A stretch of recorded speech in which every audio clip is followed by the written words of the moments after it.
नजर सबकी इस बात पर होगी कि क्या राहत के जरिए कोई मास्टर स्ट्रोक चुनावों के पहले मोदी सरकार मारेगी या फिर सख्ती होगी।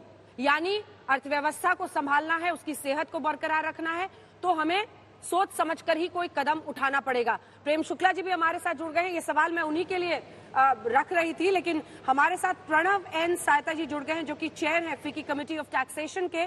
प्रणव जी, मेरा सवाल पहले आप ही से है, क्योंकि डायरेक्ट टैक्सेस तो अभी इसी बजट के जरिए होगा।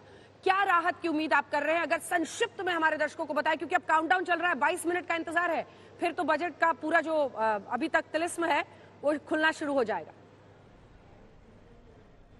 बिल्कुल, एक तो कि मिडिल क्लास के लिए कोई ना कोई रिलीफ ज़रूरी है, whether it is salaried class के लिए स्टैंडर्ड डिडक्शन बढ़ाएं या टैक्स स्लैब्स में कोई राहत दें, सेविंग और इन्वेस्टमेंट के लिए कोई राहत दें।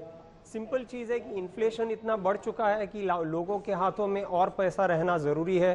कंजम्पशन डोमेस्टिक को बूस्ट करना ज़रूरी है। पूरा अंतर्राष्ट्रीय माहौल जो जिस तरह का है आज, एक्सपोर्ट्स तो सफ़र करेंगे ही।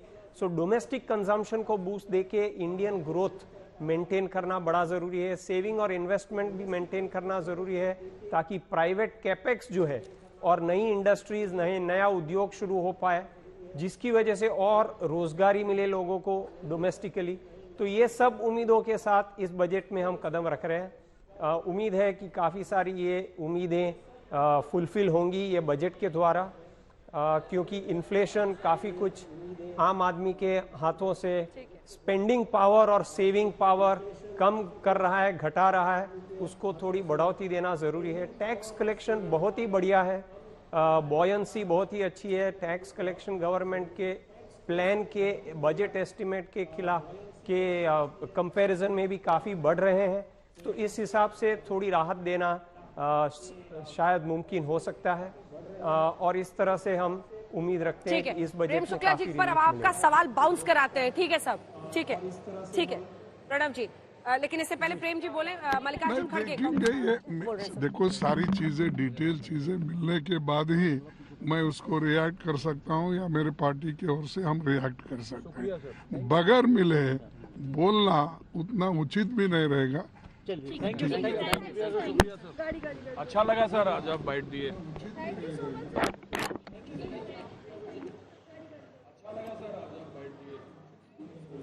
चलिए, मल्लिकार्जुन खड़गे भी थोड़ा सावधान होकर अभी चाह रहे हैं कि बजट की बातें सामने आ जाएं, उसके बाद वो हमला करें। अब प्रेम शुक्ला जी, क्या राहत का कोई मास्टर स्ट्रोक होगा या सुधार की सख्ती होगी? 9 राज्यों में इस बार चुनाव है, अगले साल 2024 में। वो भी कह रहे थे कि महंगाई की मार की वजह से स्पेंडिंग पर, खर्चा करने की जो लोगों की क्षमता है उसमें गिरावट है। बाजार में अगर आपको लोगों को राहत देनी है, सब हर तरह के, ताकि स्पेंडिंग ज्यादा हो, लोगों के पास पैसा ज्यादा हो, क्या करें? निश्चित तौर राहत और जो है लोगों को राहत भी देनी है और राहत के साथ साथ वृद्धि भी होनी चाहिए। तो उसके बीच संतुलन साधने की एक बड़ी कवायद है, और निश्चित तौर पर उसमें हमारी वित्त मंत्री आदरणीय निर्मला सीतारमण जी सफल होगी। जिस तरह से ग्लोबल सिचुएशन है उसमें निश्चित तौर पर हमारे आम आदमी के हाथ में अधिक धन होगा, तो हमारी जो डोमेस्टिक अर्थव्यवस्था है उसको समर्थन लगातार मिलता रहेगा, और हमारा ग्रोथ रेट जो पूरे दुनिया में सबसे ब्राइट स्पॉट हम जो है दिखाई दे रहे हैं, वो हमारा ब्राइट स्पॉट बना रहे। IMF, वर्ल्ड बैंक जैसी संस्थाएं जो हमें विश्वास व्यक्त कर रही हैं, वो विश्वास पर हम खरे साबित होने की स्थिति में है, और हम बेहतर ढंग से आम आदमी को भी राहत प्रदान करने की स्थिति हो, गरीब का कल्याण हो और मध्यम वर्गीयों को भी इसमें राहत मिले, इस तरह की हम अपेक्षा बजट से कर रहे हैं। हम लाए हैं अर्थव्यवस्था को कोविड से संभाल के, इनका दावा है। देखिए, जब देश के अंदर प्रति व्यक्ति आय 25% गिर जाए और महंगाई दर लगातार बढ़ी रहे और बेरोजगारी दर 8% से ऊपर हो, और बेरोजगारी दर और महंगाई दर दोनों GDP ग्रोथ रेट से ऊपर हो, और देश के ऊपर कर्जा 4 गुना बढ़ जाए, तब ये जो स्लोगन है कि हम महंगाई और उससे लेकर आए हैं कोविड से निकालकर, मैं समझता हूँ बेमाना है। बहुत उम्मीदें हैं, और उम्मीद हम ये करते हैं कि EMI कम हो, महंगाई कम हो।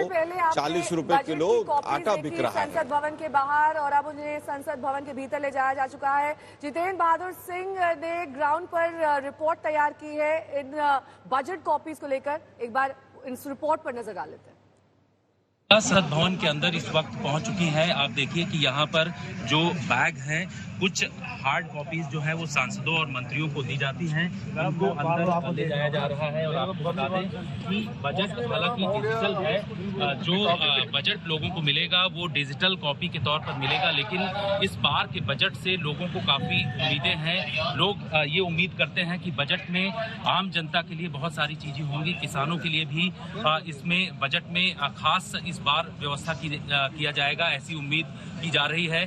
साथ ही बताया जा रहा है कि मिडिल क्लास के लिए भी बहुत सारी व्यवस्थाएं की जाएंगी। तो आप देखिए कि इस बजट को, जो बजट की कॉपियां हैं वो पहुंचाई जा रही हैं। सुरक्षा जांच के बाद यहां से अंदर की तरफ बजट की कॉपियां ले जाई जा रही हैं। सबसे बड़ी बात है कि बजट डिजिटल है, लेकिन कुछ कॉपियां मंत्रियों और सांसदों को दी जाती हैं, जिससे कि वो इसको पढ़ करके अपने क्षेत्र में जाएं और वहां पर जो आम जनता है उसको इस बजट के बारे में जानकारी दें। तो यहाँ पर जो कुछ कॉपियां छपी हैं वो सिर्फ मंत्रियों और सांसदों के लिए हैं। जो दूसरी कॉपियां हैं, डिजिटल कॉपियां, वो लोगों को ऑनलाइन ही मिलेगी। जितेंद्र सिंह, दिल्ली, आज तक।